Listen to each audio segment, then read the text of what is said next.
every language, whichever language it can be, whether it is Hindi or the Bengali or the Nepali. So exactly, my language is English. So based on the language, I want to explain you that how that the sentence work. Today I will deal with the chapter a sentence. Sentence means what? Sentence means it is a group of a word, but exactly it is not a group of a word, because exactly group of a word, that means what happened is that if I will say bird fly air in, that is not a sentence. That is a group of a word, but that is not a sentence. So sentence means what is that? A group of a sentence that make a complete sentence, or the complete meaning in itself is known as a sentence. And the next, now let's move towards the next one, that is the type of the sentence. The type of the sentence, there are basically I will explain you only the 4 types of the sentence as per the higher sections, no more. That means basically we find 5 to 6 sentences in the junior section, but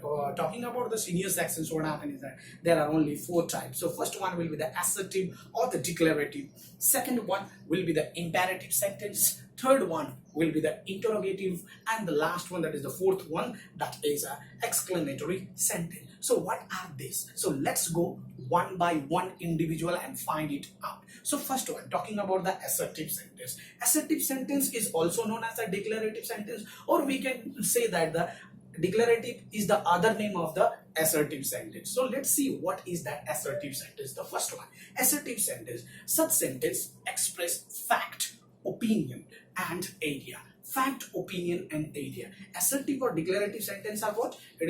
It represent what? Fact, opinion or idea. So fact, talking about the fact. Fact means the true fact. For example, if I will say that, suppose Holi is celebrated on February 2 every year. Is that a true fact? I don't think so. But on the place of that one, if I will say that the Christmas is celebrated on the 25th of December every year, that means what? That is exactly the true fact. That means the sentence is showing the true fact. Now talking about the opinion. If I say that Ram is a good boy, that is my opinion. But I don't know what is your opinion. That means to say that my opinion is that from my point of view, the Ram is a good boy.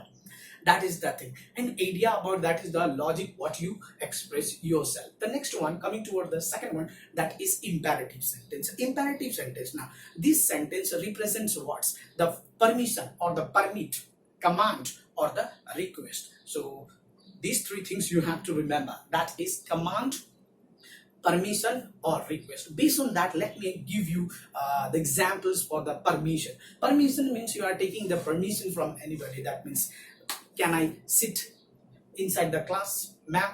Or ma'am, can I get inside? So what is that? That is a kind of the permission you take and enter inside the class. Next one, command. Command means it can be command that if you are commanding, yes, Rohit, close the door. Rohit, close the window. That is based on the command. That is the command. Or the request. Request is such a thing that we express our view from the inside. That means we have to use the word whenever we are requesting anyone. We should use one magical word, that is please. Please is a particular word in which you will use for the request. You want to request anyone for something. That means you have to use the word please, like please lend me your pen, or please lend me your tiffin. So correct, got it. The next one, we go toward the very familiar word, that is a interrogative sentence. Interrogative sentence are nothing but it is a kind of sentence that will ask a question. That means WH words, or it can be anything. It is not compulsorily that it is the WH words only. It can be how also, yes or no, or are they playing? What is your name? Where do you live? What is your hobby? So based on this one, these are all what? This is a interrogative sentence. Coming towards the last one. Last one is the kind of sentence that is called a imperative sentence. Imperative sentence are those sentences that express our certain view, yes or no, or the expression which come suddenly from inside. That means we feel a little bit excitement from inside. That is called a certain feeling or the expression. So suppose we are going to some hill station like a Ooty or Darjeeling. So suddenly when we come to the certain scenery or the view, we say, wow, what a lovely scenery. So That is what the wow factor came from our inside. That is only exclamatory sign. That means what? We express our view at that particular present. That is what is our certain feeling by seeing that scenery. Clear? Or we can say that, basically, we can say that, wow, what a lovely car.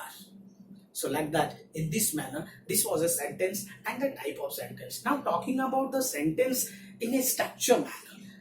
Talking about the sentence in a structure manner means that it is being further being classified into three forms. The first one is the simple sentence, second one is a compound sentence, and third one is a complex sentence. Now let's go, what is a simple sentence? Simple sentence means it will be a sentence in which there will be a subject, there will be a verb, and even sometimes there is an object. So that is a very simple one. That means the sentence will be complete in itself only. Clear? So for example, if I will say that simple sentence, yes, I can say that Ram lives in Siliguri. So in this manner, the subject and the verb is being formed in that particular sentence. The next one is the compound sentence. Now compound sentence, talking about the compound sentence. Compound sentence, it has a little bit a logic kind of thing. Means to say that the first one, what happened is that over there in the first one, for the compound sentence, what happened is that it is a independent sentence. Clear? One independent sentence will be there along in this sentence. Like, and one more important thing about the compound sentence is that it is always required a conjunctions, or a, you can say that, subordinate clauses. That means it helps to join the two sentences, that is together, like the fanboys. Fanboys means for, nor, and, but, so, yet, and, like that the fanboys word. So we try to join the words together. A sentence that is called a conjunctions that help the sentence to join together with that particular word. As per, talking about the independent and dependent sentence now. Over here, a independent sentence is always there along with the conjunction in order to make the sentence complete. Now, independent sentence. Talking about the independence means independent sentence are those sentences that does not require the help of the other. It will be complete in itself only. Like whatever you give the sentence, for examples, I live in Belgachi. So that is that is a complete in itself only. That is independent sentence. Now talking about that, come to that complex sentence. Now talking about the complex sentence means to say that what happened is that over here the sentence are incomplete. That means it is dependent. Dependent sentence are those sentences which require the help of the independent sentence. For example, if I will say after lunch, what you will understand? You will understand nothing after lunch. What does that mean? But if I will say after lunch, I will play volleyball, that means what? That sentence is complete in itself only. So that is called a what? It has taken the help of the independent sentence so that it will be complete in itself, because that sentence is a dependent sentence. In this manner, what happened is that the complex sentence over here, what happened is that in complex sentence the sentence are in half, so we do not know that, but also it requires the help of the independent sentence, and as per it has been added with like the word like a since, those, that, because, after all, like that there are many words which can be joined. So